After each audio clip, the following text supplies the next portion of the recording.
Hey friends, welcome back to the cabin, and today's video, it's all about the KitchenAid grain mill.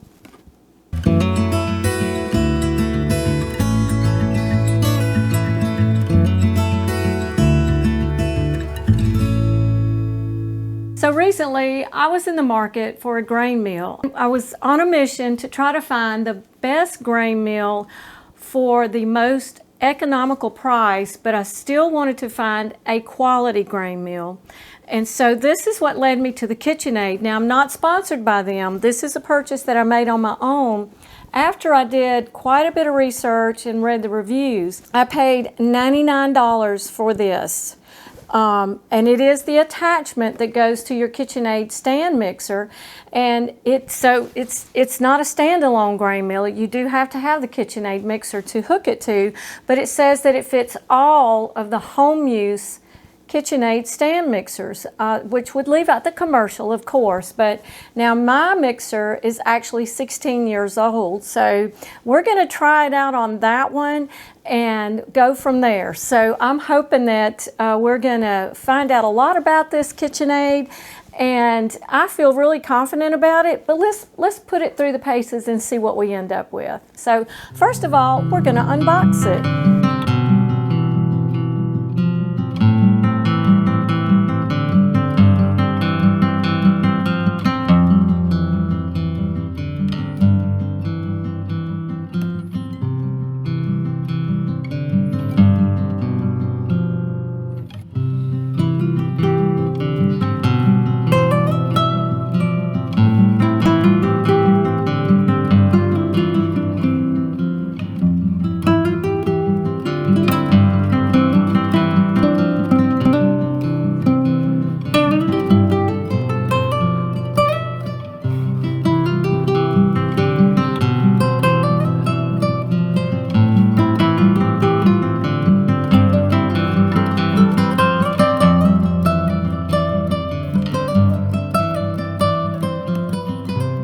So my first impression is a very good one. I'm quite impressed with the structure and the weight of it, but now we're going to have to try it out and see what we think.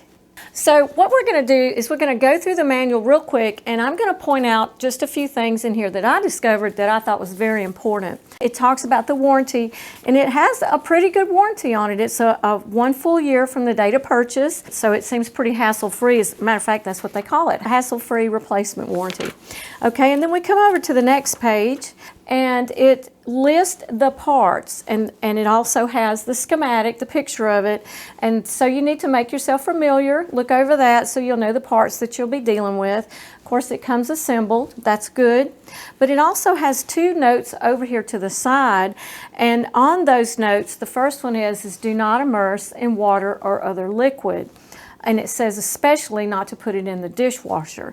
So there's a reason for that, and it has to do with moisture. And of course, the dishwasher, sometimes the cleaning solution can damage certain metals and finishes and stuff like that. But then the second note, it actually covers what you should not grind in here, and basically what it's going to be is either oily grains or seeds or nuts, or high moisture grains, seeds or nuts. One of the ones that caught my eye was to not grind coffee in here, and it never crossed my mind, but coffee is a very oily bean, and so you don't want to grind coffee in there. And it also talks about peanuts, different types of beans, soybeans, sunflower seeds. You know, some sunflower seeds are very oily as well. So, but you can just read over that and make yourself familiar with that. So, and then it does talk about assembling the grain mill, and it's going to tell us here in a note that it did actually come with a little bit of oil on the grinding burr to prevent rust in storage and shipment.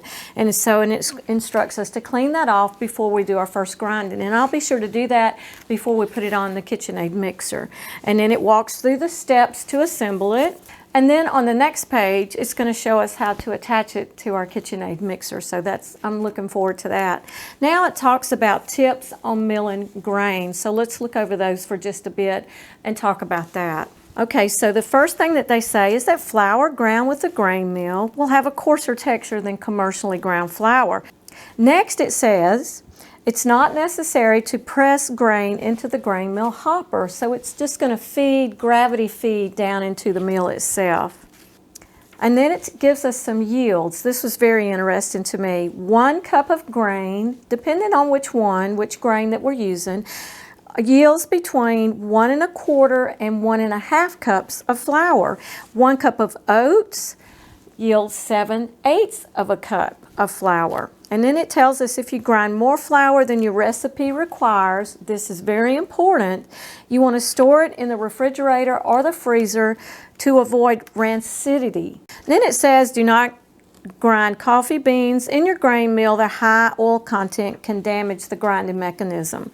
Do not grind grains or nuts with high moisture or oil content, and it goes through those. So basically it's re-stressing what you shouldn't grind in it to keep your mill in good working order. Okay, and then on the next page, which is page 9, it talks about the different suggested grains. Now it goes through on the next page using your grain mill and the adjustments on it. So, and we'll get into that more when we get it set up on the KitchenAid, on the mixer, and we start doing that. I'll cover those points there as far as the grinding settings on that. And then last is going to be the care and cleaning before a couple of recipes. They do provide you with 2 recipes in here. Well, I'm ready to hook it to the mixer, and let's give it a try. Attaching the grain mill to your KitchenAid is a fairly simple process. You're going to start first by taking this retaining knob out or loosen it enough that you can pull this cap off. If you have a newer model, it may be just a little bit different, but the basics are the same. Inside, you'll see the diamond-shaped receiver that is the power point for your grain mill. The shaft of your grain mill has a similar shape, so that it'll seat good and tight, and that will allow it to not slip while it's trying to turn the burrs inside the grain mill. So we're just going to slide this in, and you may have to turn it back and forth until it seats into that diamond shape. And once it seats in there, there's also a slot on the side of the port on the outside that it will seat in, and then we're going to tighten the retaining knob. And there it is. Now it's installed. Okay, so we're ready to grind. We're going to make sure that we're on the finest setting on our grind adjustment. So we're going to start with 1 cup of the jovial einkorn wheat berries. And we're going to start the grind at the highest speed of 10.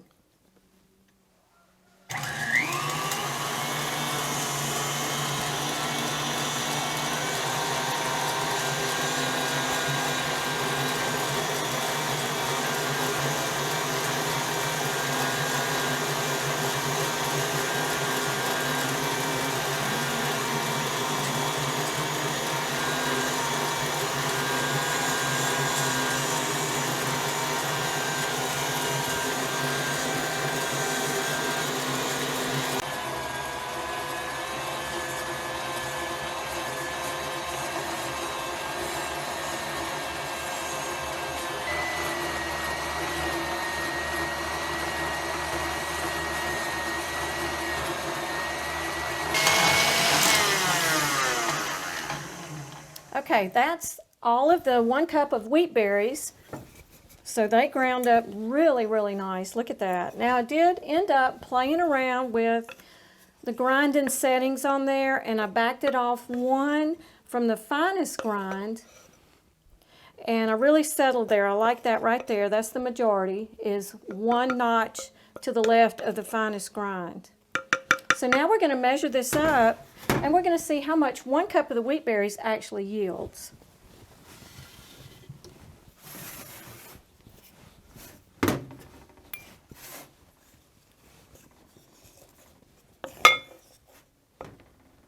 The manual tells us that it can yield anywhere from 1 1/4 cups of ground flour to 1 1/2, but this looks like this may even be a bit more than 1 1/2. So let's see.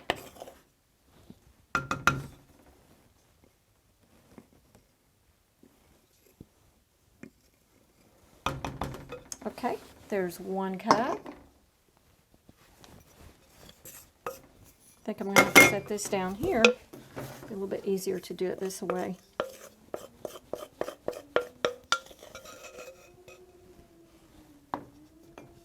and making a mess.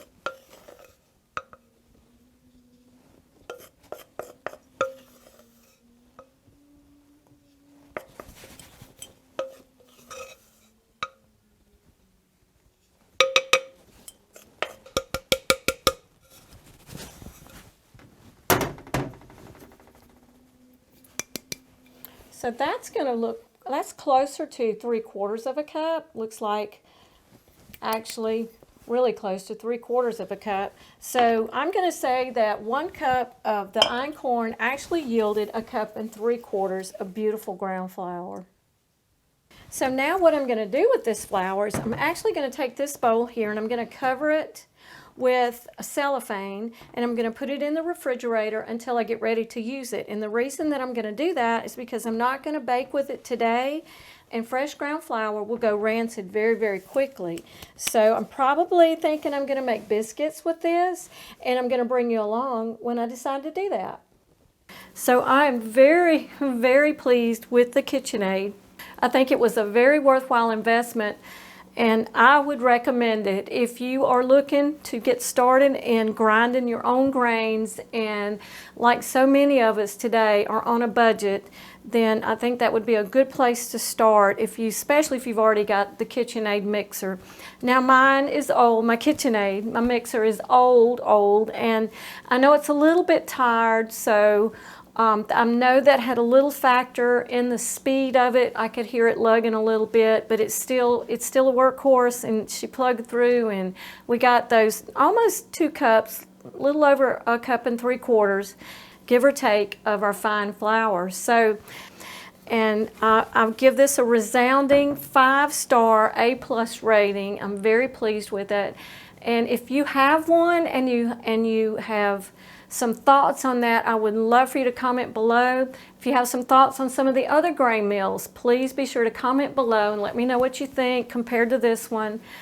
I'm so glad that you got to join me in my little cabin kitchen today, and I hope you get a chance to join me for some of the future videos and adventures that we're going to be going through. But you know, most importantly of all, I want to leave you with these words. Don't ever forget that your Heavenly Father loves you. And I'll see you on the next video. God bless.